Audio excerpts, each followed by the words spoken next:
नमस्कार दोस्तों, आप सभी का स्वागत है स्टडी फाउंडेशन यूट्यूब चैनल पे। Assam higher secondary TET pedagogy series में आज हम लोग operant conditioning theory of learning के बारे में जानेंगे। तो चलिए वीडियो को शुरू करते हैं। इस वीडियो का पीडीएफ भी पा सकते हैं टेलीग्राम ग्रुप ज्वाइन करके, आपको डिस्क्रिप्शन में लिंक मिल जाएगा। तो शुरू करते हैं आज का लेक्चर। कंडीशनिंग थ्योरी का दो पार्ट होता है, एक होता है क्लासिकल, दूसरा होता है ऑपरेंट। तो आज का लेक्चर में हम लोग जानेंगे ऑपरेंट के बारे में। तो शुरू करते हैं। सबसे पहले ऑपरेंट का मतलब क्या होता है। ऑपरेंट एक टाइप ऑफ लर्निंग प्रोसेस है जहाँ पे बिहेवियर का मॉडिफिकेशन होता है। मॉडिफिकेशन होने का भी दो प्रोसेस होता है, एक होता है रीइंफोर्समेंट, दूसरा होता है पनिशमेंट। ठीक है। इस थ्योरी के ऊपर सबसे पहले जो रिसर्च किए थे उनका नाम है बीएफ स्किनर। यहाँ पे फोटो देख सकते हैं, जो कि अमेरिका का साइकोलॉजिस्ट कहलाते हैं। इस थ्योरी का अलग अलग नाम है जो कि एग्जाम में बहुत पॉपुलर है। सबसे पहला नाम है स्किनर रीइंफोर्समेंट थ्योरी, दूसरा है इंस्ट्रूमेंटल कंडीशनिंग, नेक्स्ट है एसआर थ्योरी जिसका फुल फॉर्म होता है स्टिमुलस रिस्पॉन्स थ्योरी। सबसे पहले एक्सपेरिमेंट जो किए थे बीएफ स्किनर रेट के ऊपर किए थे। He done his first experiment on rat, जिसका पॉपुलर नाम कहलाता है स्किनर बॉक्स, तो आपको याद रखना है। सेकेंड एक्सपेरिमेंट जो किए थे पिजन के ऊपर किए थे। सेकेंड एक्सपेरिमेंट इनका था पिजन के ऊपर, जो कि पिजन बॉक्स कहलाता है। ठीक है। नेक्स्ट जो कॉन्सेप्ट बतलाए थे रीइंफोर्समेंट थ्योरी दिए थे। तो रीइंफोर्समेंट का मतलब क्या होता है, एक टाइप ऑफ मोटिवेशन होता है। ठीक है। इसके ऊपर सबसे पहले रिसर्च जो किए थे यानी कॉन्सेप्ट को यूज़ किए थे उनका नाम है इवान पेब्लोक, यहाँ देखने के लिए मिल जाएगा। लेकिन सेकेंड पर्सन जो इसके ऊपर रिसर्च किए थे यानी कॉन्सेप्ट यूज़ किए थे उनका नाम है बीएफ स्किनर। ठीक है।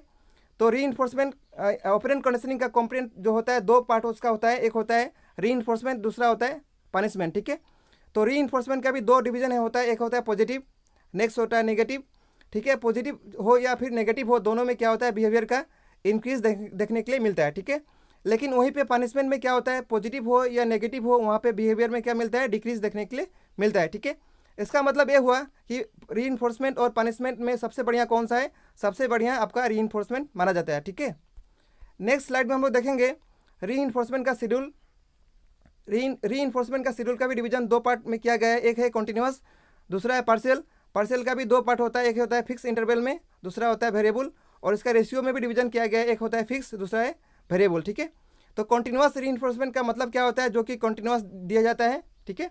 और पार्शियल का मतलब होता है जो कभी कभी दिया जाता है। ठीक है। एग्जाम्पल के तौर पे पकड़ सकते हैं आप कॉन्टिन्यूस का एग्जाम्पल क्या होगा, जैसे कि होमवर्क हुआ, क्विज हो गया, उसका हर उसके बाद हर बार रिवार्ड दिया जाए, वो होगा कॉन्टिन्यूस। लेकिन जो कभी कभी जैसे कि फर्स्ट रैंक जो मिलता है, फर्स्ट पोजीशन मिलता है, ये तो कभी कभी मिलता है। ठीक है। तब जो रिवार्ड मिलता है उसको बोलते हैं पार्शियल। ठीक है। यहाँ पे आप पढ़ सकते हैं पीडीएफ से, यहाँ पे लिखा हुआ है अच्छी तरह से, तो पीडीएफ से आप रिवीजन कर सकते हैं। नेक्स्ट हम लोग यहाँ पे भी दिया, आप पढ़ सकते हैं कॉन्टिन्यूस का मतलब जो कॉन्टिन्यूस बेसिस पे दिया जाए, फिक्स इंटरवल मतलब जो फिक्स स्पेसिफिक टाइम में दिया जाए, उसके बाद जैसे कि वीकली मंथली हो गया। वेरिएबल मतलब वेरिएबल टाइम में। फिक्स रेशियो मतलब कितना देना है वो फिक्स रेशियो में दिया जाए, उसको बोलते हैं फिक्स रेशियो। उसके बाद वेरिएबल मतलब वेरिएबल होगा। ठीक है। फिक्स नहीं होगा, उसको हम लोग क्या बोलते हैं, वेरिएबल। ठीक है। वेरिएबल इंटरवल और वेरिएबल रेशियो जो है लगभग सेम है, यहाँ से पढ़ सकते हैं, पीडीएफ से रिवीजन कर सकते हैं। नेक्स्ट हम लोग देखेंगे इस थ्योरी का एजुकेशनल इंप्लीकेशन क्या है, कंडीशनिंग थ्योरी का क्या एजुकेशनल इंप्लीकेशन है। तो सबसे पहला क्या है, प्रिंसिपल ऑफ ऑपरेंट कंडीशनिंग में भी successfully applied in behaviour modification. तो बिहेवियर का मॉडिफिकेशन में इस थ्योरी का इस्तेमाल होता है, यूज़ कर सकते हैं हम लोग। ऑपरेंट कंडीशनिंग ले stress on importance of schedule in the process of reinforcement of behaviour. Next ये वाला है इंप्लीकेशन। नेक्स्ट है क्लासरूम में, इसको हम लोग यूज़ कर सकते हैं प्रेस के लिए, अच्छा काम यदि कोई किया तो उसके लिए मोटिवेटर के रूप में इस थ्योरी का इस्तेमाल करके हम लोग कर सकते हैं क्लासरूम में। ठीक है। नेक्स्ट है the school should practice the principle of operant conditioning namely to destroy the element fear from the school atmosphere. तो फेयर रिमूव करने के लिए भी इस थ्योरी का हम लोग यूज़ कर सकते हैं। ठीक है, क्लासरूम में। नेक्स्ट और भी दिया है, this theory helpful in developing different types of aptitude in the children. तो अलग अलग टाइप का एप्टीट्यूड भी डेवलप किया जा सकता है इस थ्योरी के हिसाब से। Next, good behaviour can be develop in children on the basis of conditional response theory. तो अच्छा बिहेवियर भी हम लोग डेवलप कर सकते हैं इस थ्योरी का यूज़ करके। नेक्स्ट है डिसिप्लिन भी ला सकते हैं बच्चों में। नेक्स्ट है इस थ्योरी का यूज़ करके टीचर का जो प्रैक्टिस है इंडिविजुअल डिफरेंस का अलग अलग ट्रीट करने का, उसमें भी हम लोग इसमें विकास कर सकते हैं।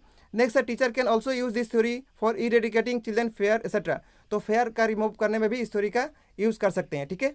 तो इतना ही रहेगा इस थ्योरी में। आई होप आपको कुछ समझ में आया होगा। और इस पे जितना भी एमसीक्यू बन सकता है क्लासिकल पे और ऑपरेंट पे, उसको हम लोग नेक्स्ट लेक्चर में देखेंगे। तो इस वीडियो में इतना ही रहेगा। पीडीएफ के लिए आप डिस्क्रिप्शन में लिंक मिल जाएगा, वहाँ से जाके पीडीएफ डाउनलोड कर सकते हैं। तो वीडियो देखने के लिए बहुत बहुत धन्यवाद। आपके दिन शुभ हो। Thank you so much.